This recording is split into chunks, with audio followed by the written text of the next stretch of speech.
Good afternoon, everybody, and thank you very much for your time. I'm going to take a look at a few aspects of the energy storage market, starting with some of the battery technologies. I think when people think energy storage, they rightly, leap immediately to the batteries that are at the heart of that. But of course, that's not the entire solution. So we'll also take a look at hybrid inverters and energy storage systems, which are effectively new products to the market that we haven't seen before. And we'll also look at some trends. And I think in terms of trends, the most interesting one in my mind is the fact that this is consumer-led, in so much as I would expect every single person in this room has people asking them, potential customers, but also even friends and family, tell me about energy storage. And that's different.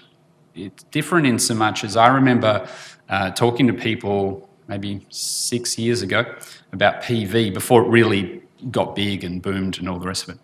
And some people were actually just surprised and almost disbelieving that I could sell them a system and I would put these panels on their roof and they would make electricity and it would reduce their bills. And they were like, no, this can't be right. That makes no sense to me. I do not believe you. Now, of course, that's obviously changed. And the wider community now genuinely understands the value proposition of solar power. And in fact, I think that that value proposition these days, given the strong solar resources we have, given the way the price of components has come down, is so strong that people are thinking to themselves, hey, I love solar. I've got some, or I'm planning to get some. It's fantastic. Everyone has good stories about it. Well, hopefully, good stories about it. How can I get more of it? Can I get more panels? Can I store the power? Can I use the power, etc.? So consumer-led is a very, very important trend to be aware of. In the past, we've had battery manufacturers, or battery inverter manufacturers involved in this industry, but the battery manufacturers themselves are getting involved now, which is very interesting. And of course, as a trend, everyone can sort of see it coming. That's why you're all here, I guess. But when will it get here exactly? So let's take a look at some of the battery technologies that are either popular in the market today or emerging or perhaps coming soon. Obviously, lead acid is the stalwart of the energy storage industry, and these lead acid cells have been around a long time, very well proven in the field. A few different flavours available in flooded, AGM and gel. New variations are coming, and the R&D on lead acid technology hasn't finished, hasn't stopped. So an example, graphite batteries, which we're starting to see emerge. Certainly because they've been around for such a long time, the compatibility with existing inverter charger equipment is very good. Large installations, many kilowatt hour installations are supported, which makes them a very good fit for UPS and off-grid. Lithium, obviously another battery technology. It's a real buzzword these days. I even saw a couple of gentlemen wearing shirts with lithium written right on the back. There have been some concerns around safety, and I think as an industry we need to recognise those concerns and make sure that we're dealing with them. But I don't think that's going to stop lithium in terms of uptake in the market. Everyone pretty much has one in their pocket right now, powering their mobile phone. Keep in mind with lithium batteries, there's a degree of compatibility required between the battery and the inverter charger that we haven't had to worry about or concern ourselves with previously with lead acid batteries. So make sure that even if you have a particular battery or a particular inverter charger you want to use, that these products actually work together and the manufacturers support that. Another thing that's a bit different, lithium versus the lead acid technologies, is the need for a battery management system. This electronic component is a key component in the overall reliability and, frankly, safety of lithium batteries. So make sure that you're well aware of who has delivered that BMS, perhaps the battery manufacturer themselves, which is probably ideal, and that it's designed to really work well in the field, not just in the lab. Certainly some benefits with lithium: higher power densities, lighter weight, generally deeper depth of discharge, and high cyclic life.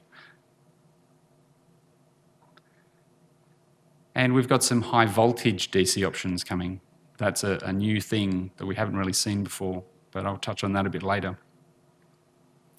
Flow batteries. I think a lot of people in the industry have heard of this as a concept, or certainly heard of Redflow as a manufacturer, obviously local here to Brisbane, just over in 17 Mile Rocks. Redflow in particular has recently moved from the R&D stage to the commercialisation stage and are having the units built by Flectronics. The units themselves, the overall batteries, are actually made up of individual components that can be serviced, so you can extend the cell's life, which is interesting because normally you don't expect to open a battery up and sort of reach inside. The energy can be stored almost indefinitely once the liquids are charged and held apart. But more of an energy battery than a power battery. The distinction there being the battery in your car you can think of as being a power battery. It's designed to deliver a lot of power very, very quickly. That's not really what we want for our industry most of the time. We want the ability to store many kilowatt hours, perhaps charge slowly over the course of the day from PV, and then discharge that relatively slowly as well. Of course, as soon as you're dealing with any kind of liquid, you have to have pumps to move the liquids about, and the pumps themselves require electricity to run. So there is a degree of parasitic losses with flow batteries that perhaps, if you're not familiar with them, you might not take into account in your equations. Another Australian developed battery, this one came out of CSIRO research, now being manufactured by a company called eColt. Combines lead-acid battery technology with an ultracapacitor. This is an example when I say that lead-acid battery technology continues to be improved and new ideas are coming to market. Reportedly a higher efficiency in partial state of charge than traditional lead-acid batteries. There's a residential product coming to market shortly with 11 kilowatt hours of usable energy. I think that is well sized for the residential market.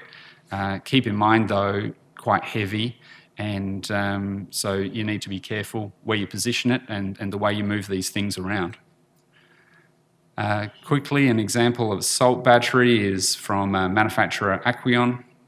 They have 2 kilowatt stacks and reputedly a very high cyclic life and depth of discharge. Also good in high temperature regions, I've been told. Also large and heavy, but that's not surprising. We just have to wait and see if they can get the volume to bring the price down over time. I think that's a key consideration in all of this, because everybody that I've spoken to is interested in energy storage, but has this notion maybe the price is a little bit too high at the moment. If the price can come down, I'm sure that we'll be able to increase the volume of sales in the industry. So we need to look at technologies that have the ability or have the capacity to achieve those volumes to bring that price down. Overall, fantastic that there's new batteries hitting the market, new technologies being developed. I'm sure if I were to give this same presentation in 12 months' time, I could easily fit another couple of slides in there that are not there today.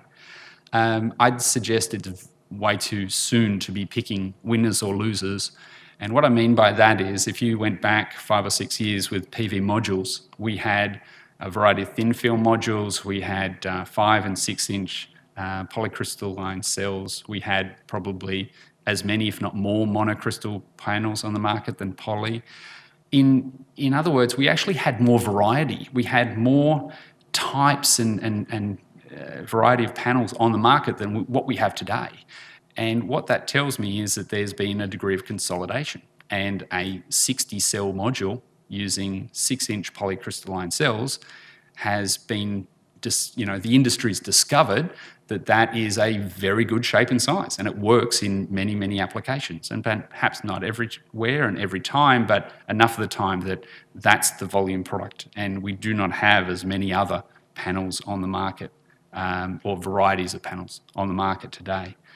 So with batteries, too early to pick winners and losers yet, although I do expect that there will be a consolidation over the next 5-10 years. But your customers actually want you to pick winners. And that makes it difficult for everybody in this room because they're looking at you as an expert. They perceive you to be experts in solar technology. Energy storage is just seen as like an addition or extra knowledge set on top of standard solar technology. So people want you to pick winners, and that can make things difficult. So what to do? Well, I can't tell you what to do. I can only suggest what I do, and I like to look at where the money's going. Who is building new manufacturing capacity? Which companies are building new factories and ramping up and going big? Who's partnering with other companies who themselves are large? For example, some of the car manufacturers. And overall, what technology is going to have the opportunity to achieve economies of scale?